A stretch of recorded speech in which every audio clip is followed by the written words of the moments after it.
This is RT Tepsik. I am with Lineage Food Service Solutions, division of Lineage Logistics. This is the third BEMA convention that myself and my family have attended.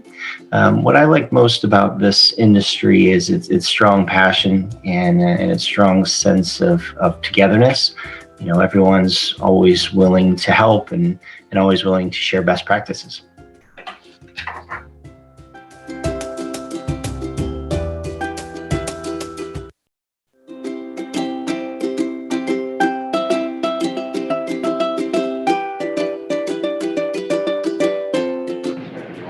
Hi, I'm Gary Schmidt. I'm with Hostess Brands. I lead their operations. This is the first time that I've been at BEMA, and I love the baking industry and the passion of the people.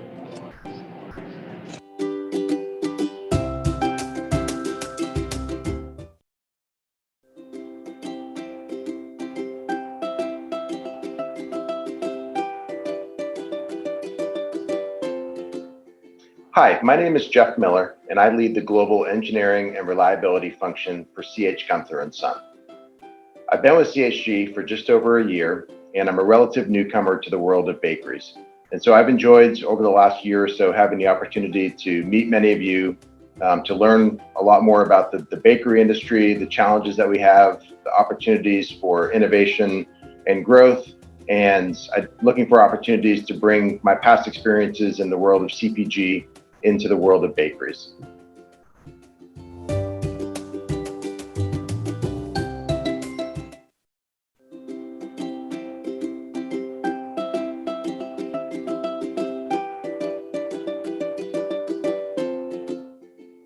Hi, my name is Lily Economacus at Aspire Bakeries.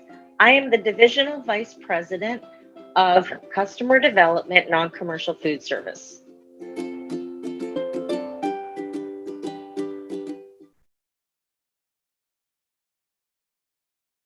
I'm not on. There we go.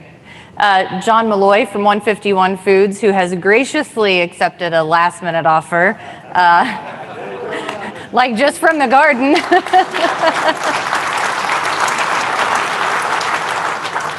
But that's the thing about Ask a Baker. They're questions from the crowd, so the only prep they needed was to be ready to answer your questions. So John, I'll start. Everyone else said what they love about baking. What do you love about baking?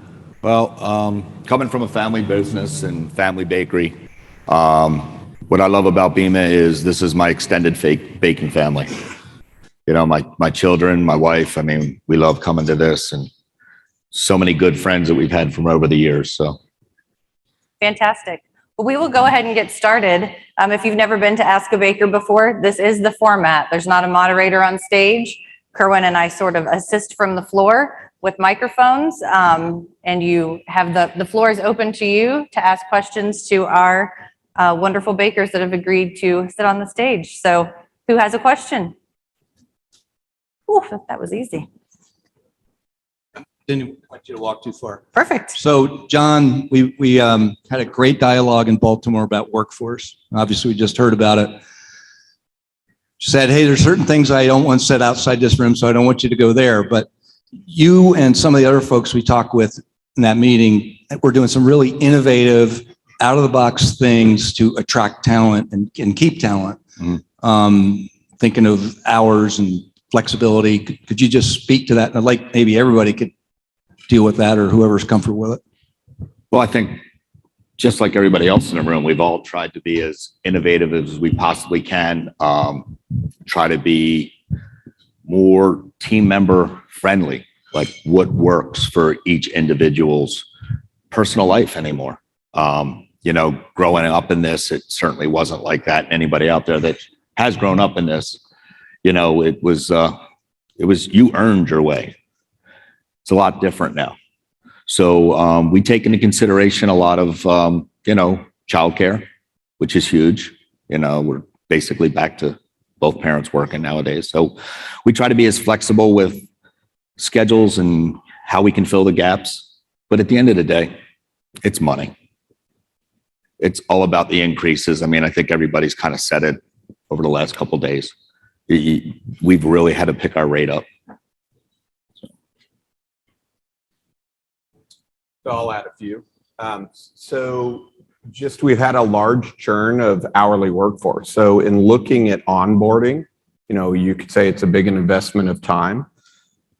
We moved from doing a lot of office training up, the first week of office training to you're going to do basics of GMP and safety, but then you're going to get in real life experience on the floor. We have designated trainers, so we assign them to trainers. And then at the end of their day and each of the first day, the bakery management is coming to all the group and asking, how was your training? How's your trainer? Getting real-time feedback on what their experience is. And just through the course of that week and those slight changes of the way we trained and the way we onboard, we had a higher retention rate when we were really needing people. Yeah. The other thing that we've taken a look at is the environment and the conditions that we're expecting our folks to work in. Right. I think historically the bakery industry has sort of a reputation as it's hot. It can be hard work, and so we have to evaluate what can we do to improve the climate in the facility. The work, people don't want to be dumping 50-pound bags of ingredients all day long. And so what else can we do to eliminate some of those tasks that people just don't want to do, repetitive, monotonous tasks all day. And so, through automation, through, air conditioning in the facilities, I think we have to look at some of those working condition elements as well. Yeah, for Lineage, we start off with an HR and ops assessment just to see where the Washington State Bakery and all the other sites upwards of plus 400, we're at within this as things have changed so quickly, and we just really found a lot of opportunities, a lot of gaps. All the way, from sourcing to, orientation and first day experience and first and second week experience. And so, that was really, really eye opening. So we did a lot of surveys with current employees to see, why they liked being there and try to kind of build upon our strengths while recognizing the weaknesses. So a lot of the things like retention walks, new hire boards and training and trending for proficiency to see how well that employee is taking off. Week 1 and week 2 surveys just to make sure that they're getting the information and feel comfortable having the resources, available to them. But yeah, at the end of the day, it's culture, and it's really, exposing our purpose and our mission to the team members so that they know why they're there.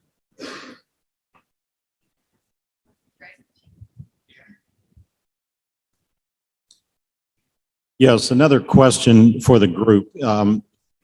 So from what you just said, I think we could all agree that culture improvement is perhaps one of the silver linings that's coming out of the challenges we're all facing.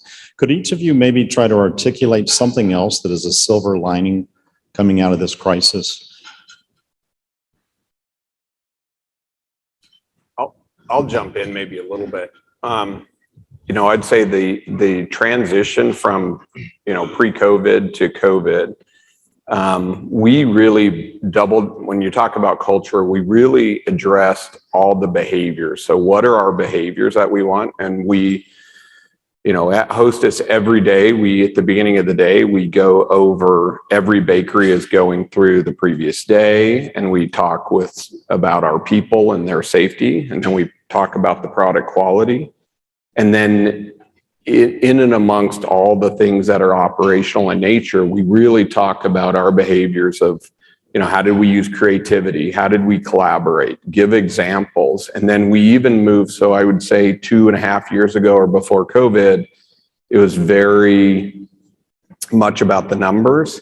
And now it's moved to where people are recognizing their colleagues for what they did to help themselves to get through a challenging time. And it was less about the individual functions and more about what the team was able to do as the input, and then what the output result was using those behaviors. So that has made us stronger coming out in almost every aspect of challenge that we get, and there's numerous, but what's true is all the functions work really well together, aligned with what those behaviors are. And adding to that, We've experienced a lot of change. Aspire Bakeries, we were sold a year ago, right after, actually in the middle of COVID. But one of the things that resonated with the company is that we maintained our values. The values are really important. And we did recognize our workers, the ones that were on the front line, on an ongoing basis. And, the culture of the company has changed over the course of the last year. And I think it's made us stronger as an organization. We are now more a collaborative organization, and people are now, valued for the information and the input that they're providing. It used to be, as you'd mentioned, it used to be like very transactional. Well, this product is not making money, let's just get rid of it. Instead of asking, well, is this important to our customer? Let's just ask them for a price increase. If not, then we can get rid of it. So we had to start looking at what made sense for the business and what made sense for our customer collectively as well. So, as we're coming out, I think we are getting stronger. We're getting more focused as an organization. And, we try to, the goal is obviously to get the product to the end user. And what we're doing that through a collaborative effort from everybody, from the engineering to the frontline workers and to everybody within the organization, sales, marketing, our senior leadership as well. Yeah, I would echo the collaboration aspect. I think prior to COVID, the supply chains were stable enough that, sales would go focus on sell, and then, we would react to it from a supply chain perspective and provide what they needed. And with the stress on supply chains, we've had to figure out how to put collaborative work processes in place to to work together on what products do we want to go focus on driving. We may have an opportunity to get some additional volume, but it's not a good fit with our supply chain, and so we're going to walk away from that one because it disproportionately ties up resources in the supply chain. And so we've had to create those systems that didn't exist before, and so now we're going to come out of COVID with that in place. Yeah, I'd say that, there's dozens of lessons that we've learned getting from the beginning of COVID and all the way through it, if hope to God we're out of it. But it's the biggest thing's the teamwork aspect. When you're having to shut down lines because 2 people got sick on a line and now you got to shut the line down because you don't have staff, or now you're quarantining part of the staff. I know our group has really pulled together, and, you always kind of said, oh yeah, we're a team, we're this, we're that. But when it came down to it, everybody really pulled together, and the communication growth was huge for us. Yeah, for us as well. We just have a tighter, more engaged team, and it was really intentional at the production supervisor, frontline position and lead position, because that's going to really make or break you. That's where the start of the day they lead the pre-shift. If they don't do it without energy and enthusiasm, and backing everything up to our purpose and our values, you start off the day pretty poorly. Same mid shift check-ins, and that's the critical piece. That's where we've grown the most, and as well as the leadership team, the executive team has definitely got tighter through all of these initiatives. Yeah, if I could take a mulligan on that, the other thought that I have on a silver lining is going back to the golf from a couple days ago. Quite a few mulligans there. The other thought I just had is I think another silver lining is just I think there's a newfound appreciation for the folks on the operating floor in our plants, right? That maybe were somewhat overlooked previously, but now they were the people that were showing up for work every day during the midst of the kind of the peak of COVID and dealing with working overtime and when it's hard to find labor, they're the people that are putting in long hours. And so I think across the entire organization, there's much more of an appreciation of what it is that we do in our plants and the operators that make things happen every day. And the one thing I'd also add, we have multiple sites. Again, the one and that's fairly unique. I think we probably have probably about a dozen sites just in Washington State. But what I think we've really done is standardized our culture. across not only just state to state, but I mean, like worldwide. So there's playbooks on how to roll out these initiatives that help the folks on the floor and supervisors and the leaders at the sites, execute better. Just working through having a mask on. We all have gone through this where you put a mask on and you go about your day. Put a mask on and then go load an oven. Put a mask on and go unload an oven or stand at a packaging line. That's not comfortable. And our people are very, very resilient. All right, so I have a question, but first I'd like to say thank you for being part of that panel. Talk to us about your growth or I'd say the road to recovery with food service. I'd like to focus on food service a little bit. Lily, we had a discussion over lunch. Maybe you can take it off. Talk to us about what you call non-commercial and how you see that recovery. Right. So I work on the non-commercial side. My largest customer is Compass Group Food Buy. And I'm very close to the customer to understand where the business is. Food service, as we all know, got hit really hard during COVID. Everything that wasn't baked or wrapped got shut down, and we all probably sat on inventory and had to throw it away. So a saving grace is obviously production. We had the production of individually wrapped, and we had the convenience of a thaw and serve item. That is not going away, obviously.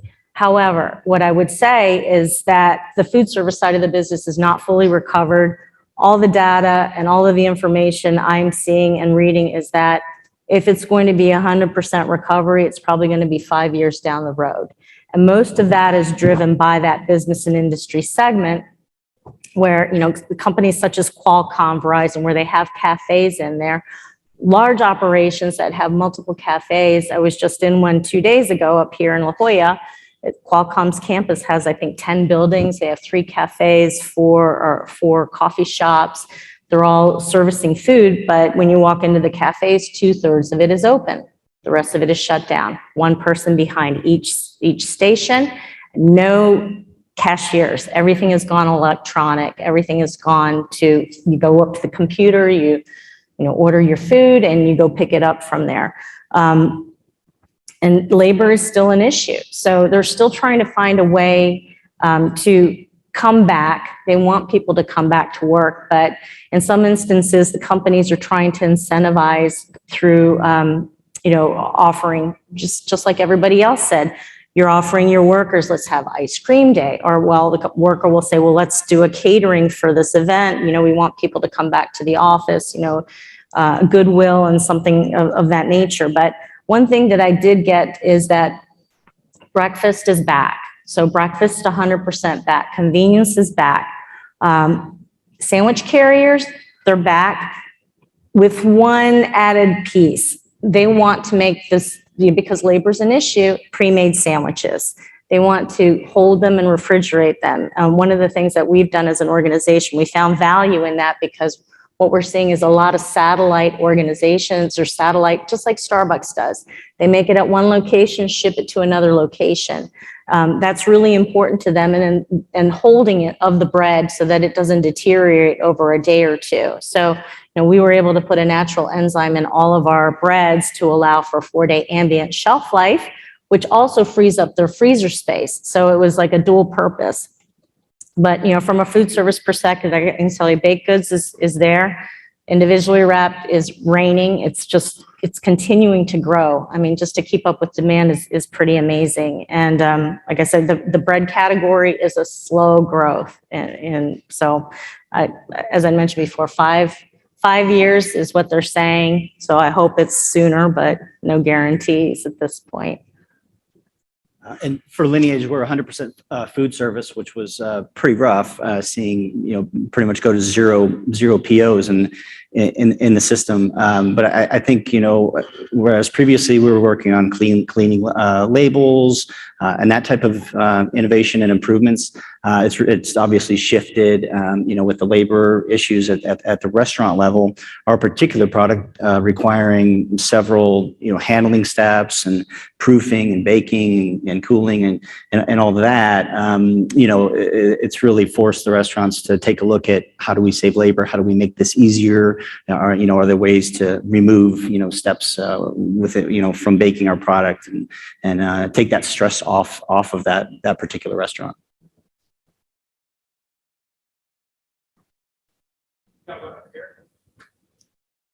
Yes, I just had a follow-up question to the gentleman that talked about onboarding, your process. I'm in Chicago next week, and my training and discussion is going to be on onboarding and dedicated trainers and things like that. Did your company do anything with the wages for those trainers, or? Yeah, we did two things. We bumped up their wages for those that did. We also put in place, because people matter and because you were bringing on board so many people, we actually changed bump caps so you could recognize who's a trainer, you could recognize who's, maintenance, you could recognize a new employee. So then if a skilled, somebody had been there longer, sees somebody struggling and they see the different color hat, they can immediately go help support and then the other nice thing about each of those daily training and through the course of the week, you really got real-time assessments on how the trainer's doing, because the new employee could assess how they're getting good training and immediately give feedback to get better about it. And so I would say maybe even adding into the silver lining is it became, how are we getting better? And it wasn't about it's good or bad, but it's like, how can we just improve to become more transparent on just getting to a better place for all employees. But yeah, we bumped up wages for those that volunteered to be a trainer. And then, we were doing real time where they could give feedback on what was going well from the groups we were hiring and how that was going. Yes. Thanks for the question. Yes. Yes, question. So yesterday we talked about the BEMA Intel survey and what the member companies think of the outlook is in the industry. Would rather go direct here to the source and hear how you're thinking about your capital investment plans, in light of the fact that we've got tremendous inflation, risk of recession. However, on the other hand, challenge finding people, retaining people, costs of labor increasing. How have your capital investment plans or projects in the pipeline evolved? Have you slowed down, paused, or kind of where you at? Well, for us, I think we've, taken a look at those automation opportunities, and clearly it's going to be several years, 4 to 5 years until labor recovers, whatever that means. But trying to, one of our things is try to make Lineage an awesome place to work. And how we think of it is, where are the stressors in that particular team member's lives that day? Is a piece of equipment not functioning correctly, or just the sheer, difficulty of the job, or lifting, so we've really directed a lot of those automation opportunities towards, manually scaling of fats and lifting heavy bags and trying to just flat out make the job a little bit easier for, for the team member. From our perspective, we've already invested in some of our lines, and we will continue to invest, looking the outlook on the marketing calendar of things that we'd like to do for some of our foods. There's going to be a continued investment for the next couple of years. I don't think that's going to slow down. The issue with labor is still a reality. I attended the NRA, the National Restaurant Show, last month, and one of the things that struck me as you never see on the NRA floor was all the robotics, everything that was going on. It's going on in the restaurant level, but at the same time, at the bakeries that we're producing our foods, we want the same thing because we're having those same issues with labor. So the investments will continue for sure, and I don't think that's slowing down. Yeah, I would agree with that. From our perspective, we're continuing to invest pretty heavily in automation capacity. We're at a point where we're really having to take a hard look at the entire portfolio and where do we prioritize investments. If you have to prioritize capacity versus automation and some safety projects to improve the environment in our facilities, we're investing in those kind of fundamental things first. And then I think the other thing that's changed is the way we think about automation. It used to be purely about the financial payback, and now it's about safety. It's about eliminating repetitive tasks. It's also about assurance of the supply chain. We've had so many labor shortages that when you can take labor out and reduce your dependency on labor, we're starting to look at it as that's protecting our business. It's not just the dollars that you save with automation. We've kind of been doing a deep dive as to lessons that we've learned over the last year and a half of, when you're shutting down, you're basically having people walk in and you're getting head count and then figuring, okay, we can get the line up. Now you got another 2.5 hours, 3 hours, and make sure now you've got enough folks down in packaging. Okay, now we got enough people. We can move on and run another line. We're trying to figure out where those huge stopgaps where we're, Saturdays and Sundays, trying to run all lines just doesn't happen anymore.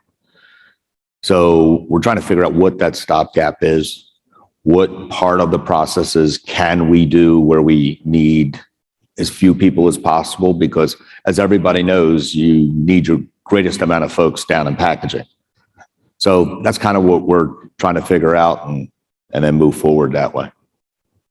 I'd also add that, as you add automation, you need somebody to, manage that asset and maintain it and do PMs and all that stuff.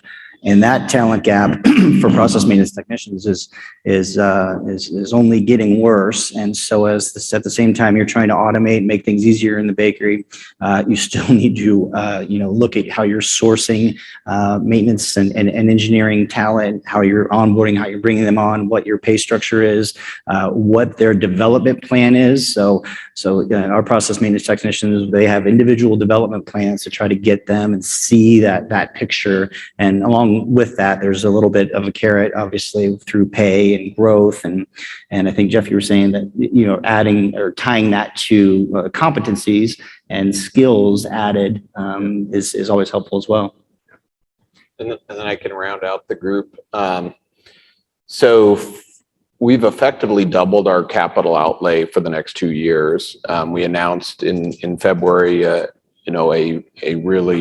build of a manufacturing facility to help support our growth, but we're designing it with sustainability, social governance, everything from an ESG side, as well as really to support the growth and help bring automation where it's adding value to jobs that people have not necessarily liked to perform at. So it's in getting to the point to support the growth, support where the consumer and the customers' needs are, but it's effectively gone from 4.5%, 5% of revenue to 9% of revenue over the next couple of years. And yeah, hi there. You've talked a lot about just training and onboarding, but I was wondering, as far as specifics, Baking 101 or any type of formal programs that you have in-house that any of you could speak to that maybe would help us as an industry as a whole to train our people as well. So from our perspective, there is a path within our organization to get to those next levels. There isn't a specific training for that, but if there's a path that you wanted to get to that level for 101, that's mostly outsourced. American Bakers Association has a great training program that, cookie cracker training and a host of other things. I think that's a better outsourced use of funds than inside the organization personally. Yeah, we also leverage the ABA for training on baking, but I think it's definitely something that's going to become a bigger issue for us if we're not proactive. As I look across our organization, we have a lot of folks who are kind of within 5 years of retirement that have just so much expertise and knowledge of baking and bakery equipment. And so we're going to, over the next 5 years, have a massive amount of knowledge walking out the door. And I'm not sure that we're ready for it yet. And I'll just add on top. So you have experienced operating bakers, and we're using the opportunity to really go from people's minds to put in a system and a process from a repeatability. Now, obviously, they're natural products, flour changes, other changes, and we've relied on, strategic suppliers to help in challenges that they may have the expertise around certain situations. So we'll call in our strategic suppliers to help out in unique areas where if our R&D group or our centralized baking experts on the operation are challenged. We've used the ABA trainings as well. One training that's really worked out great for our guys is one of our packaging equipment companies has support videos that my maintenance guys just love. Because when they get to a bagger and it's way out of time or it's this or it's that, they just go back to the shop, they watch a video, they figure out what they needed to do. And it actually goes through the shop. Like they actually start showing each other, and having that capability, with YouTube and access like that, it's been huge for us.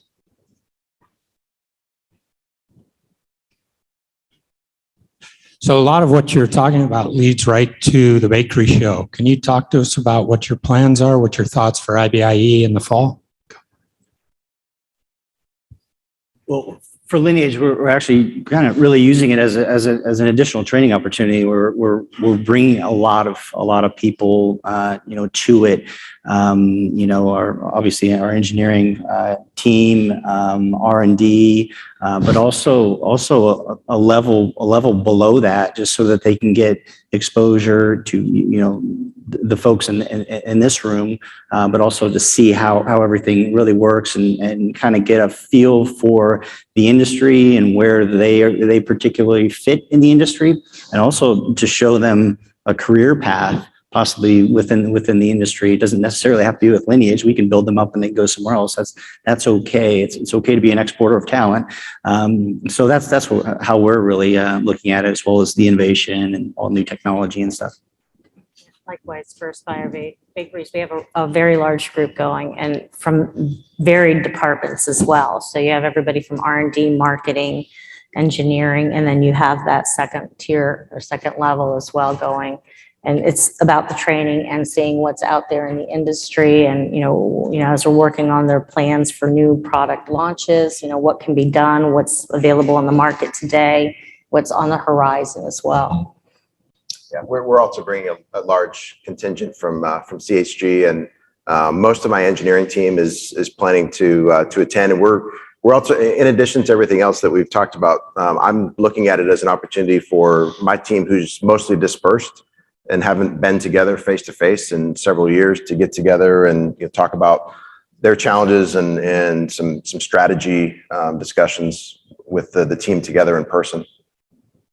We're going to roll out our management team and quality and engineering as well.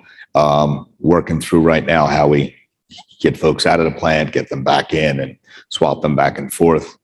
It's always good for people to see other equipment, see other lines, see how other things work. Because when you go back into the plant, now you can adapt that stuff that you've seen or how that may affect other processes that we're doing. Now, we have a large contingent, so most all of our centralized engineering group's going to be there, as well as some of the top operations manufacturing team, and then a contingent of the group that specializes on new innovation, rolling out trials into facility. That group looking at new technologies of things that we want to do, but we don't have a current capability of doing. And I'm even pushing our chief accounting officer, who is not necessarily tied to the baking industry much. And it's like, if you're going to go to one thing, go to IBIE. So we'll see how that works. One more question, because we know there are afternoon activities going on that are going to start soon. So I'm sure we could ask you questions all day, but we have time for one more.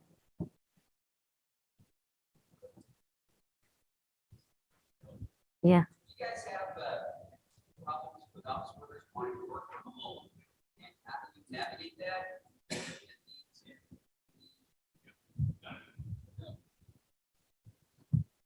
How do you guys navigate the requests that you might see from office workers wanting to work from home in an industry where a lot of the value is added on the floor in tough environments at long hours? Do you allow it? What's your policy?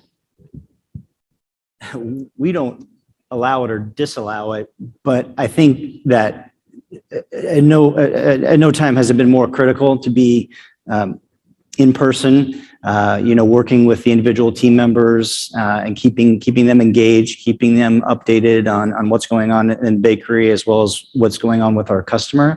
So it does happen, but it's obviously better if that physical interaction is there.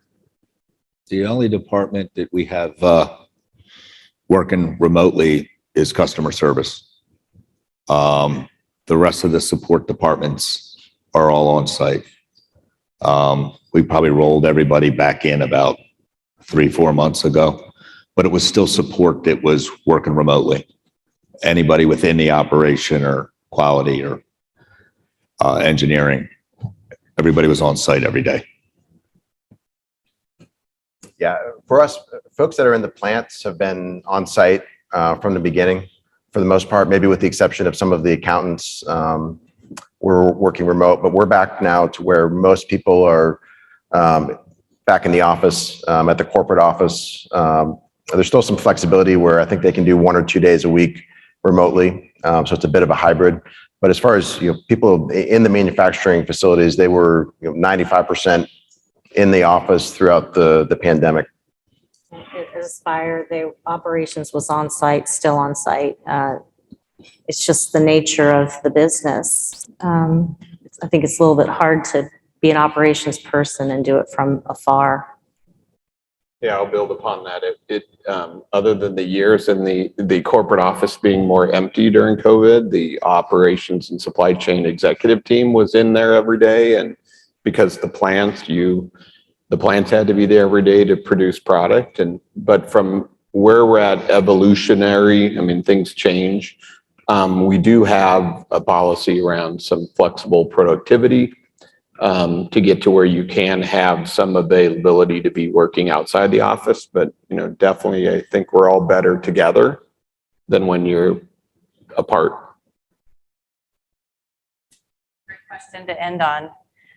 We would like to thank, of course, all of you for taking the time to answer our questions today. We'd like to thank Shikestev for sponsoring the event, as well as the table sponsors. And let's give our speakers a round of applause.